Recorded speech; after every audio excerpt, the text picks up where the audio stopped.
There we are right here. Here we come. President El Salvador arriving at the West Wing.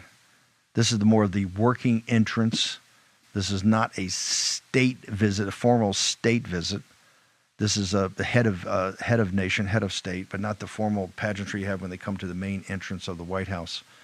There will not be a press conference in the East Room today. There we go. There's his vehicle coming up. There's the Executive Office Building in the background, the Eisenhower Executive Office Building called the EOB. He's coming up to the portico right there. There is the President of the United States to meet him. It was become a very familiar President Trump coming to meet his guest. Look at that. There's a lot of chemistry there. President Trump thinks very highly of the President of El Salvador. A little photo op right there.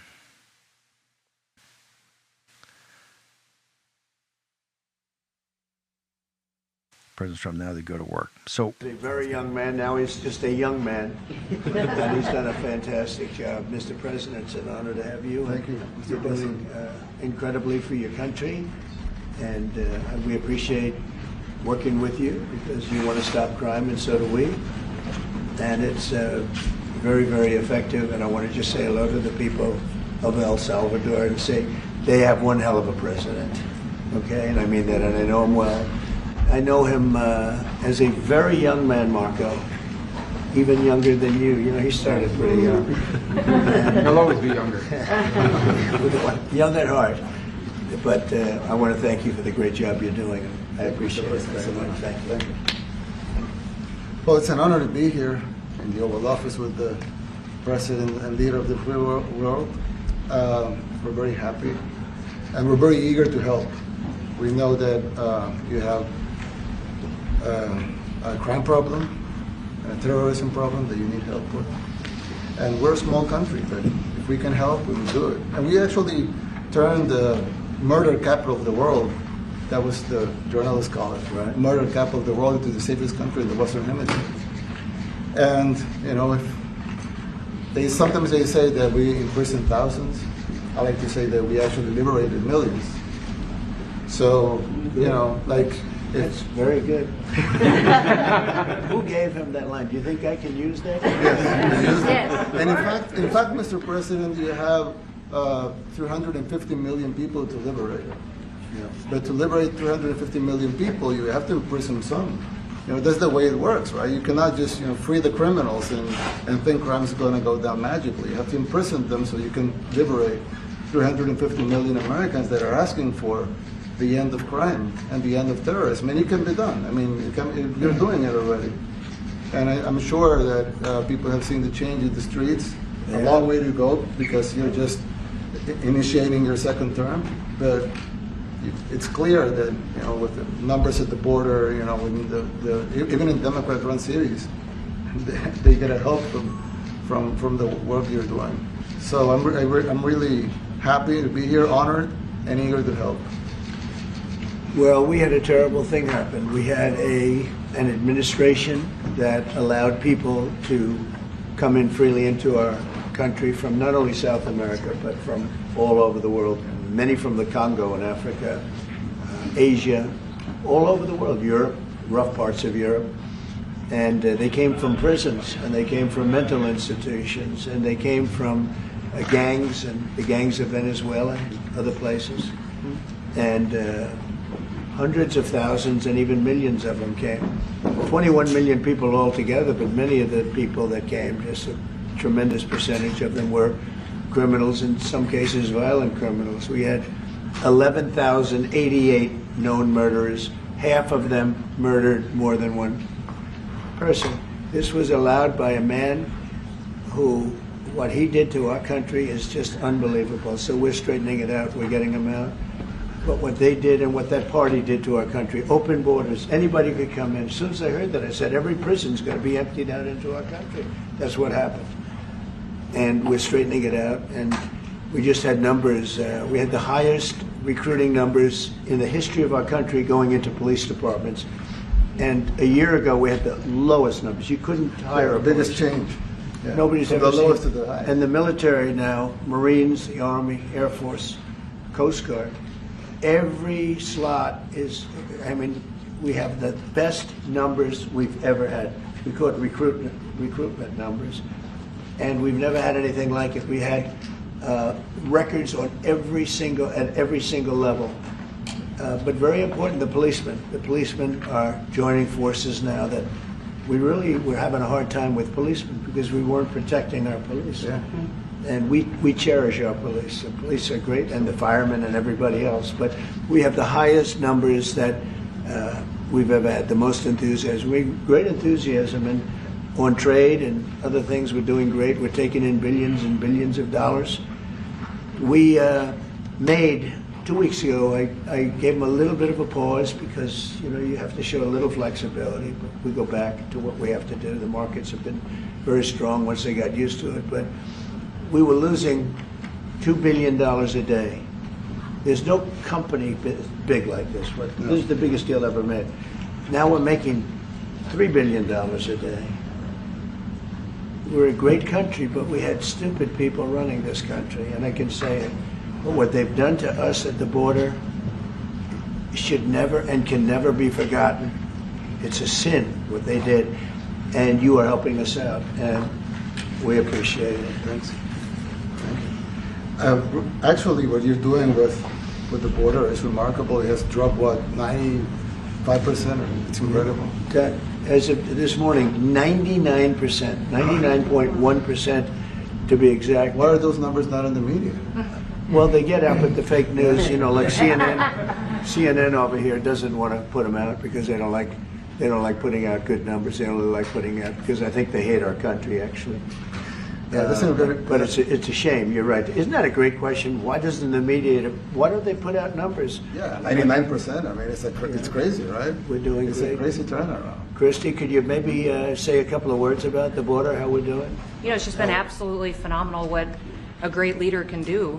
Clear direction. Our laws matter. We should only have people in our country that love us, and the Border Patrol and our ICE officers and law enforcement officers have done fantastic work. So we're proud of them. Now we just need to get the criminals and murderers and rapists and dangerous gang members and terrorist organizations out of our country. So, Mr. President Bukele, we thank you very much for your partnership. It has been wonderful for us to be able to have somewhere to send the worst of the worst and someone to partner with. And we'd like to continue that partnership because it's been a powerful message of consequences. Mr. President, you wanted people to know that there was consequences if you break our laws and harm our people and endanger families. And this is a clear consequence for the worst of the worst that we have somewhere to put them. Thank you very much. Yeah, we even had this gang member from Venezuela, one of the ones you sent, and we interviewed him just to get some information, etc. from them. And he said, "Oh, well, I got arrested 6 times, but they released me the 6th time, so I should be released again." And then we said, "Well, what's the last thing you do?" And he said, "Well, I shot a cop in the leg, but I didn't kill him. I just shot him in the leg." And we're like, this guy was arrested 6 times here in the United States, 6 times. He was released 6 times. And in the he was released 5 times, and the last time he was sent to El Salvador, right? So he's not getting released. But the last time he shot a cop, actually, and he shot him in the leg. So these are, like you said, there's something broken. The liberal establishment, but they're not running things anymore in this country, and we're run by, and I don't say conservative, I don't say anything, we're run by people with great common sense. Yeah, common sense. Because it's all common sense. Yeah. It's not liberal conservative, it's common sense. Exactly. And, do you allow men to play in women's sports? Do you allow men to box your women and box? Because I know you have a lot of boxing. That's violence. That's abuse of a woman. It's abuse of a woman. But we have people that fight to the death because they think men should be able to play in women's sports. And some of those sports, it wouldn't matter much, but it still matters. But some of them are very dangerous for women. Some years ago, like we said, a decade ago or so, women rights movements were pressuring so that we enacted specific laws to avoid men abusing women. And I think those laws were great because there were a lot of men abusing women. But now some of the same people are trying to backtrack on that and actually trying to make new laws allowing men to abuse women in sports. So actually, that doesn't make sense. It doesn't make sense. It's crazy. You know, they have weightlifting records, right? Yeah. A woman gets up and swings. She's incredible. A guy gets up and beats her by 100 pounds. What are you going to do? A record that hadn't been broken in 18 years. You know, they put on an ounce, quarter of an ounce, eighth of an ounce for 18 years. Now they have a guy come up, ping. The whole thing is crazy. But they continue to fight. And I don't like talking about it because I want to save it for just before the next election. I said, my people, don't even talk about it because they'll change. And well, but I watched this morning. There was a congressman fighting to the death for men to play against women in sports. And you say to yourself, why? What are they doing, right? What are they doing? But your country's not too big in that. No, of course not.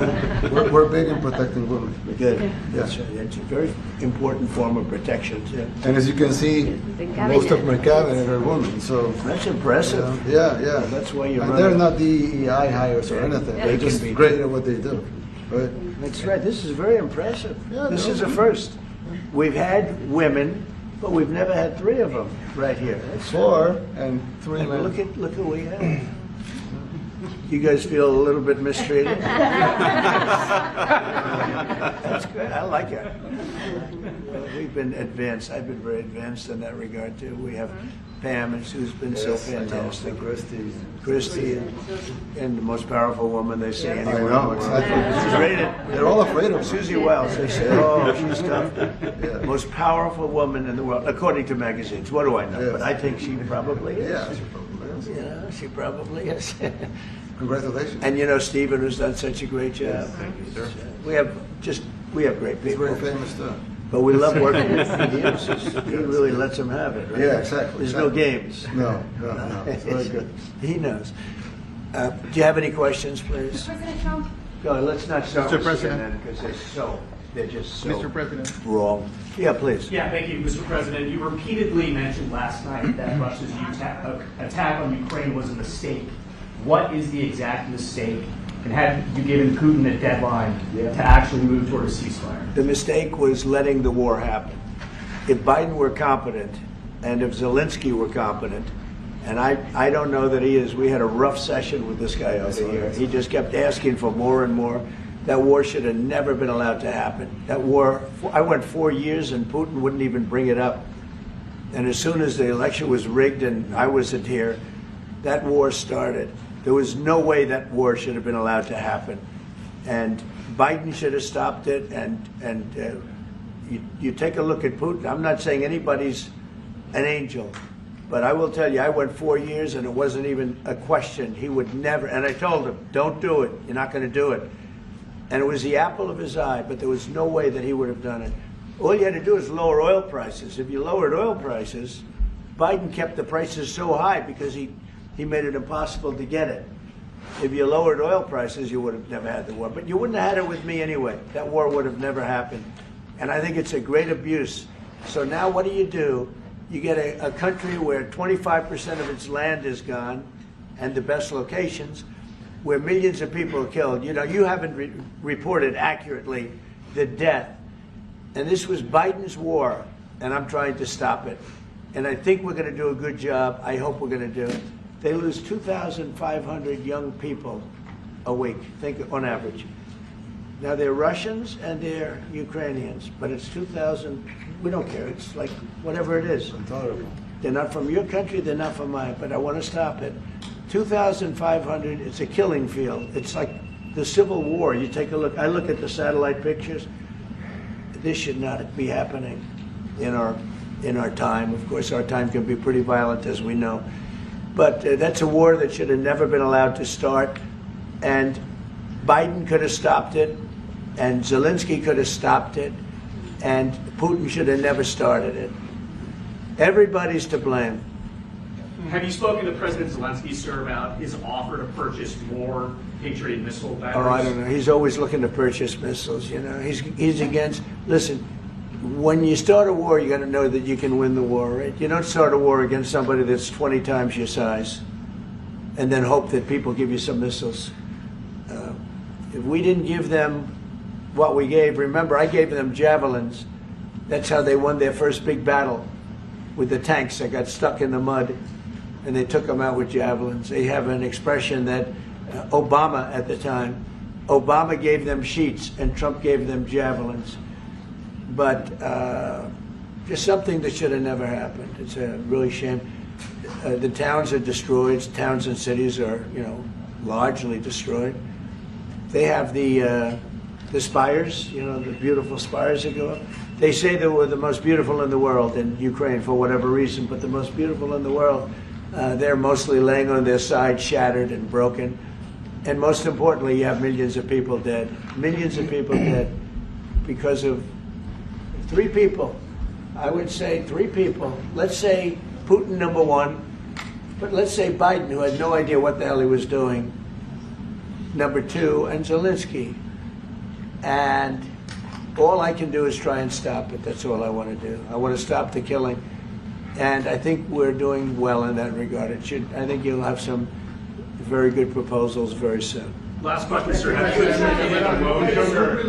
you attributed a motive through the FBI investigation behind the attack on Governor Josh Shapiro over the weekend? No, I haven't, but the attacker was not a fan of Trump, I understand, just from what I read and from what I've been told. The attacker basically wasn't a fan of anybody. It's probably just a whack job.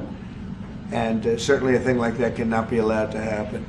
So good relation with President Bukele, the best guarantee that this time you won't terminate the temporary protected status? I have a great relationship with this man. I have the best relationship with him. We've known each other.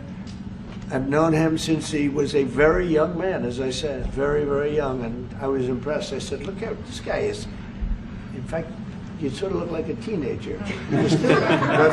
You look like a teenager. I said, what kind of a country is this? He grew up well in the last 5 years. Do you support the extension for nationals of El Salvador under temporary protected status? Do you plan to ask him? Let's hear the question from this very low-rated anchor at CB. Thank you, President. Do you plan to ask President Bukele to help return the man who your administration says was mistakenly deported? The man who was mistakenly deported to El Salvador? Well, let me ask Pam, would you answer that question? Sure, President. First and foremost, he was illegally in our country. He had been illegally in our country. And in 2019, 2 courts, an immigration court and an appellate immigration court, ruled that he was a member of MS-13 and he was illegally in our country.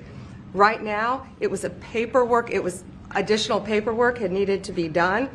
That's up to El Salvador if they want to return him. That's not up to us. The Supreme Court ruled, President, that if, as El Salvador wants to return him, this is international matters, foreign affairs, if they wanted to return him, we would facilitate it, meaning provide a plane.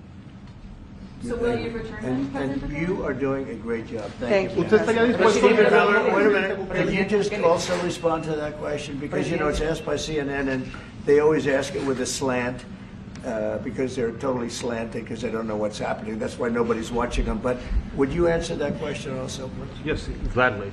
So, as Pam mentioned, there's an illegal alien from El Salvador. So, with respect to you, he's a citizen of El Salvador. So, it's very arrogant even for American media to suggest that we would even tell El Salvador how to handle their own citizens as a starting point. As 2 immigration courts found that he was a member of MS-13.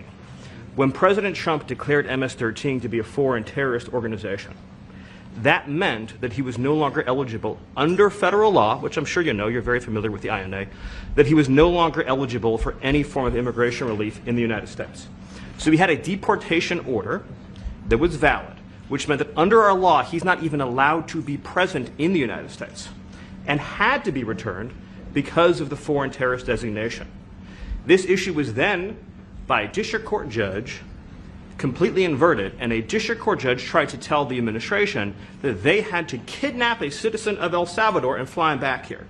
That issue was raised to the Supreme Court, and the Supreme Court said the district court order was unlawful and its main components were reversed 9-0 unanimously, stating clearly that neither Secretary of State, nor the President could be compelled by anybody to forcibly retrieve a citizen of El Salvador from El Salvador, who again is a member of MS-13, which, as I'm sure you understand, rapes little girls, murders women, murders children, is engaged in the most barbaric activities in the world, and I can promise you, if he was your neighbor, you would move right away.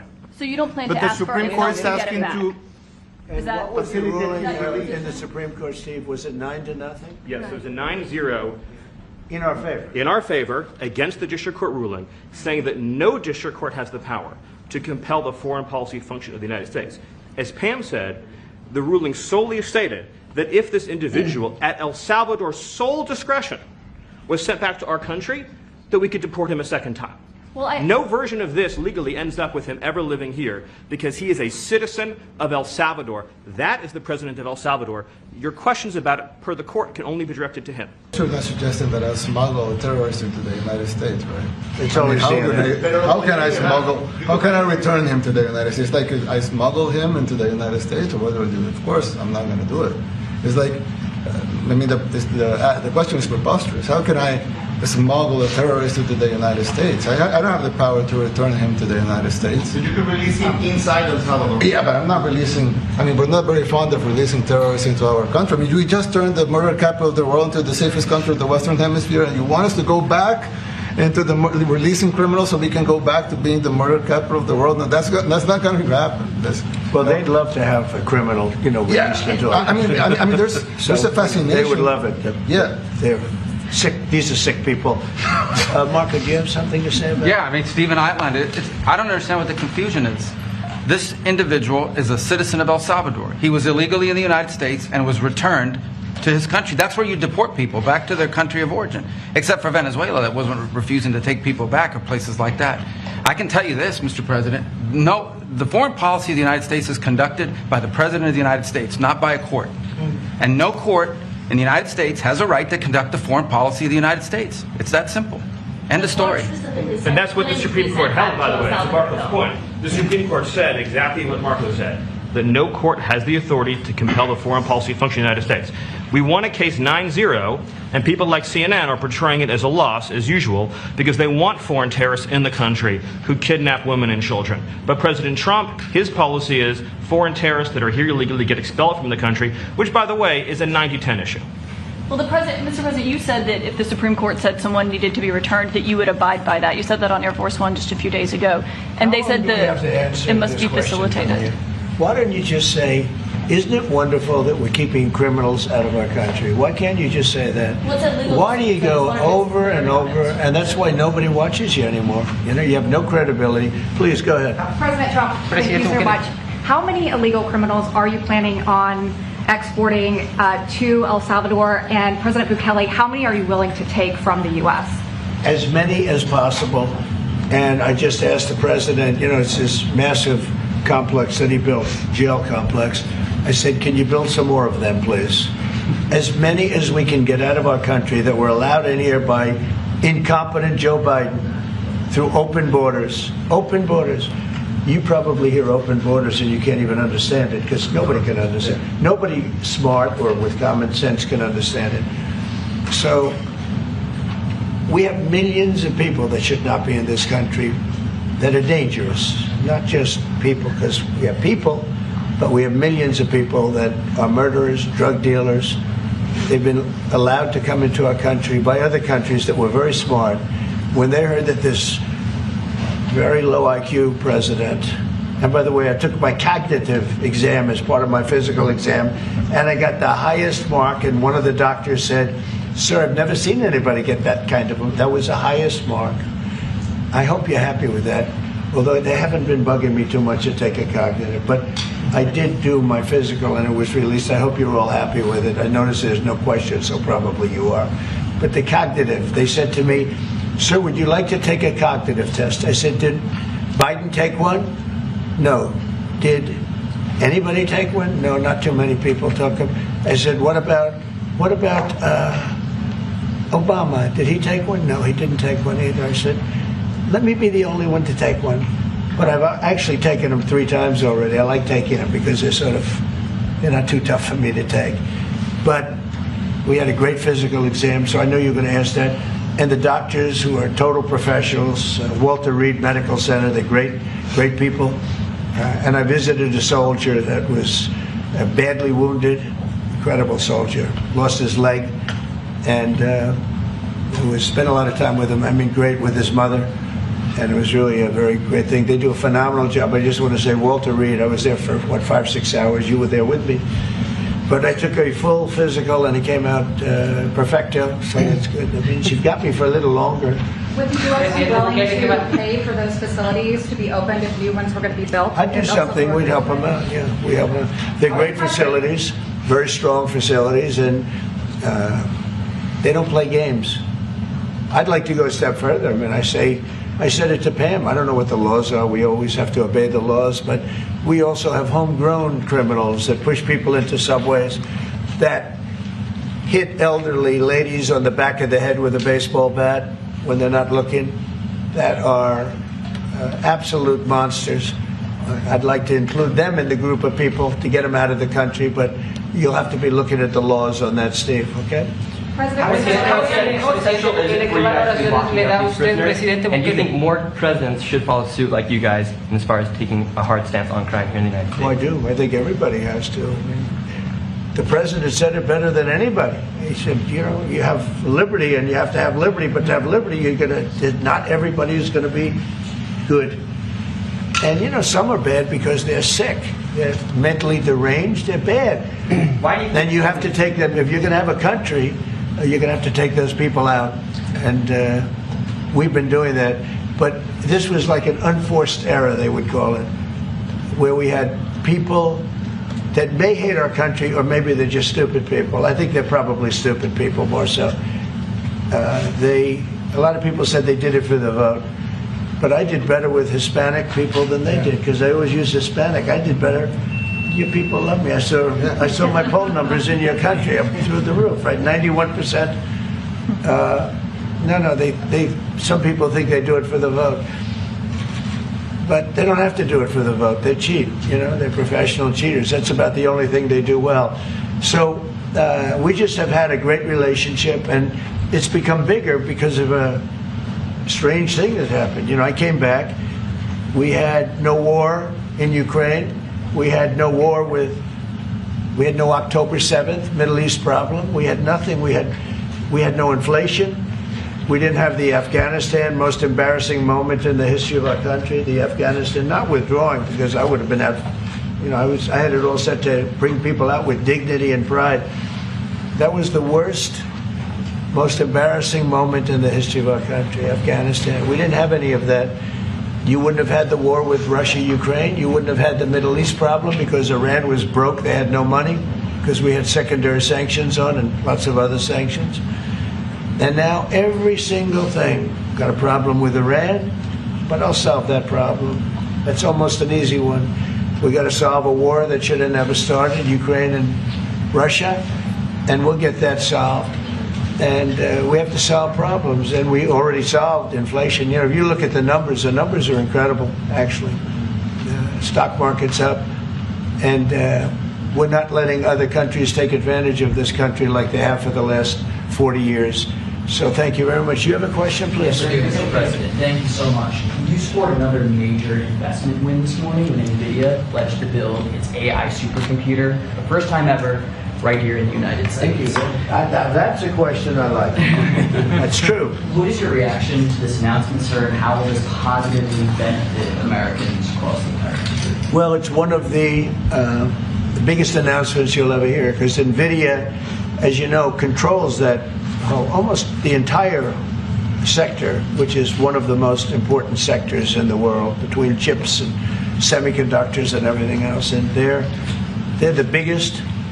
And the other biggest we already have coming in and spending $300 billion, as you know. They announced 2 weeks ago. But NVIDIA is so highly respected. And this was an announcement that a lot of people, I knew it was going to happen, but not to the extent that it happened. It's big.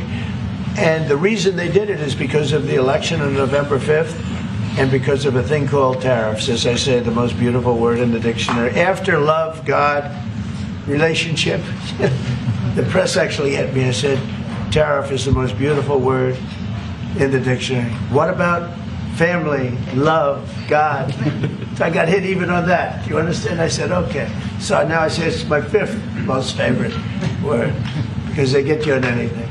But no, that NVIDIA, it's one of the great companies of the world, modern, super modern companies, controls segments that nobody, sort of controls the world in a sense, and they're coming in here in the biggest way with hundreds of billions of dollars. Not like millions of dollars, hundreds of billions of dollars, and I'm honored by it.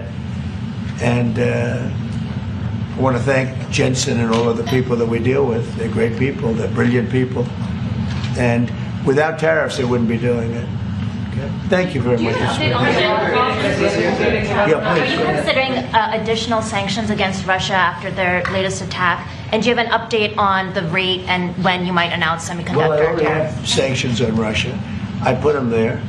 If you remember, Nord Stream 2, that's the big pipeline that goes through Europe. I stopped it. That's Russia's pipeline, the largest pipeline, I think, in the world. Goes to Germany. And I stopped it.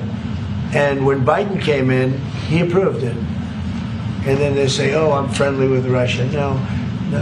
Putin said, if you're my friend, I'd hate to see you when you're my enemy. I stopped the biggest economic job they ever had. I stopped it cold, right? It was dead. You know that, right?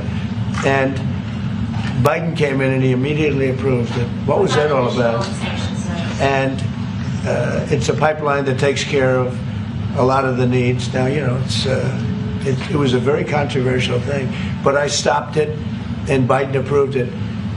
Question? On tariffs? No, not you. Not Presidente update today on potential semiconductor tariffs and potentially pharmaceuticals. What? Semiconductor tariffs and potentially pharmaceuticals. Pharmaceuticals we're going to do. We don't make our own drugs, our own pharmaceuticals. We don't make our own drugs anymore. The drug companies are in Ireland and they're in lots of other places, China.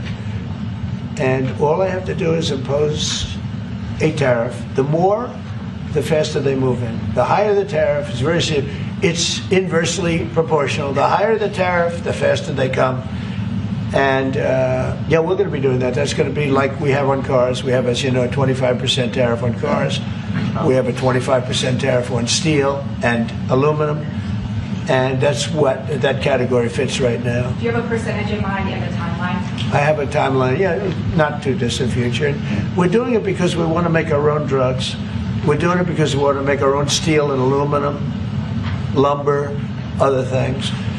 And they're all coming in. We have record numbers, $7 trillion. Since I announced, like a month and a half ago, since I came in, we have over $7 trillion being invested in the country. We didn't have $1 trillion. We didn't have $500 billion for some of these guys. They didn't know what the hell they were doing. So we have the largest investment that we've ever heard of, and we're only 2 months in. And that'll continue at levels that you've never seen before. That's what's going to happen. And even the stock market's up today. It's we also had, a lot of people didn't say it the way it was. We had the largest gain in the stock market in history on every single category last week.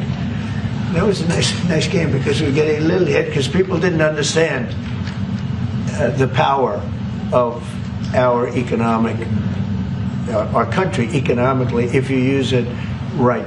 Do you have something to say on that, JD?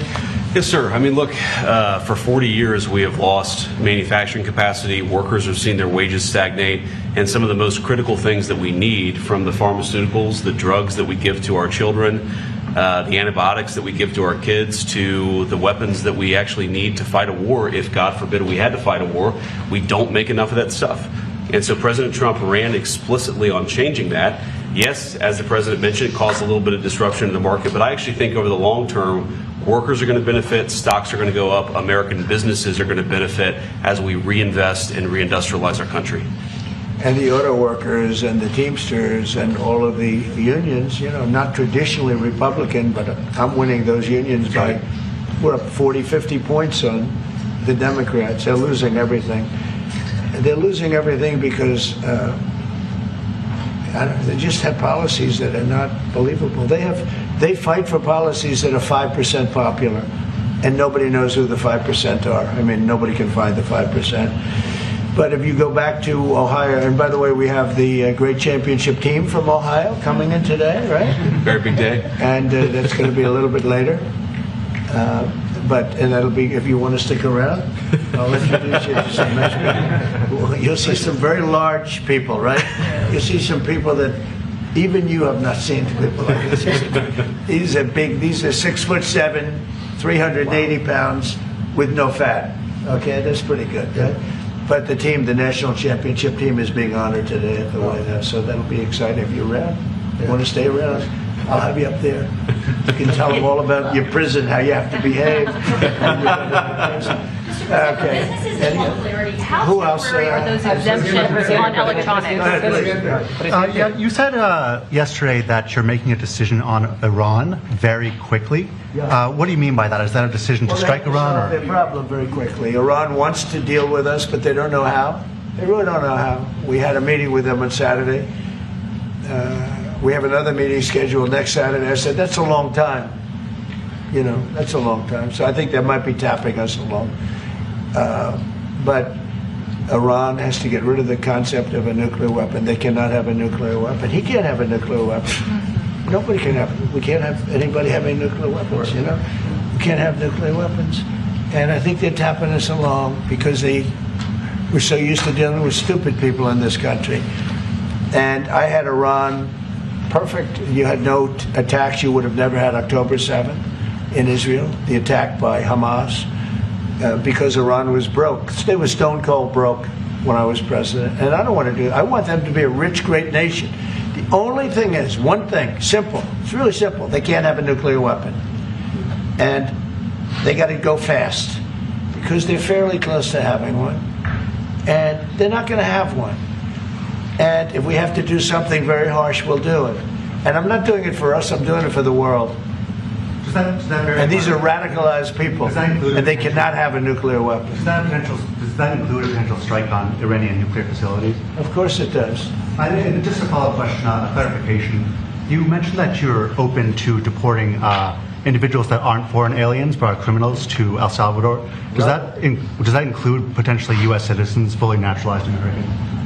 If they're criminals and if they hit people with baseball bats over their head that happen to be 90 years old, and if they rape 87-year-old women in Coney Island, Brooklyn, yeah, that includes them. What do you think? There's a special category of person? They're as bad as anybody that comes in. We have bad ones too, and I'm all for it because we can do things with the president for less money and have great security. And we have a huge prison population. We have a huge number of prisons, and then we have the private prisons, and some are operated well, I guess, and some aren't. But he does a great job with that. We have others that we're negotiating with too. But no, if it's a homegrown criminal, I have no problem. Now, we're studying the laws right now. Pam is studying. If we can do that, that's good. And I'm talking about violent people. I'm talking about really bad people. Really bad people. Every bit as bad as the ones coming in. And I made the statement when I heard about this a long time ago now, 4 years ago. When I heard that this guy was having open borders, I said every single criminal from all over the world is going to be dumped into our country. And that's what happened. The jails of the Congo were emptied out. The jails of Venezuela were emptied out. And you know what happened? Their crime went way down. But now Venezuela has other problems. You know what the problem is? They have no money. Yeah. Because I shut off their oil, and we put secondary tariffs because they're not doing what's right over there. They know what to do. We spoke to them. I spoke to them. They know what to do. But they have no money. Venezuela has no money. But Iran had no money. And Iran behaved so beautifully. And then Biden took all those secondary tariffs and tariffs on. I told China, you can't buy oil. If you buy oil from Iran, China, I told it to President Xi, then we no longer want you to do business with the United States of America. And those ships disappeared from that harbor so quickly. China. Get along great with China. Are the talks with Iran productive? Do you want to continue that? The talks with Iran, do you believe those are productive? Do you want to continue that? I think Iran could be a great country as long as it doesn't have nuclear weapons. If they have nuclear weapons, they'll never get a chance to be a great country. They will never get a chance. It won't even come close. Sir, Harris. Yeah. Yesterday you mentioned short-lived product exemptions. Which specific products are you considering, and how long is short-lived? Weeks, months? I'm looking at something to help some of the car companies where they're switching to parts that were made in Canada, Mexico, and other places, and they need a little bit of time because they're going to make them here, but they need a little bit of time. So I'm talking about things like that. What about any Apple products, other cell phones? Look, I'm a very flexible person. I don't change my mind, but I'm flexible. And you have to be. You just can't have a wall and you'll only go. No, sometimes you have to go around it, under it, or above it. There'll be maybe things coming up. I speak to Tim Cook. I helped Tim Cook recently, and that whole business. I don't want to hurt anybody, but the end result is we're going to get to the position of greatness for our country. We're the greatest economic power in the world if we're smart. If we're not smart, we're going to hurt our country very badly. We lost with China over the Biden years trillions of dollars on trade. Trillions of dollars. And he let them fleece us. And we can't do that anymore. And you know what? I don't blame China at all. I don't blame President Xi. I like him. He likes me. I mean, who knows? Who the hell cares? Do you have any updates on talks? But you know what? What? Do you have any updates with talks with China? No, let me just tell you this. I don't blame China. I don't blame Vietnam. I see they're meeting today. Is that wonderful? That's a lovely meeting. They're meeting, like trying to figure out how do we screw the United States of America. Don't forget, the European Union was formed to do just that. The European Union was formed to hurt the United States and on trade. And they get us on NATO because they don't pay their bills. But now, since I got involved, they have been paying their bills. I took in over $600 billion for NATO. Nobody took in anything. I mean, they were all delinquent. They had 8 nations out of 28 paid their bills. The rest of them were way delinquent. And I said, if you don't pay your bills, we're not going to protect you anymore. And the money poured in, over 600. The Secretary General last week made that statement. He said, I've never seen anything like it. We couldn't get anybody to pay because the United States was footing the bill for NATO. Well, we got hurt there, and we got hurt on trade, likewise, European Union. And they've got to come to the table. And they're trying to. They're trying to. But the European Union has taken terrible advantage. They don't take our food products.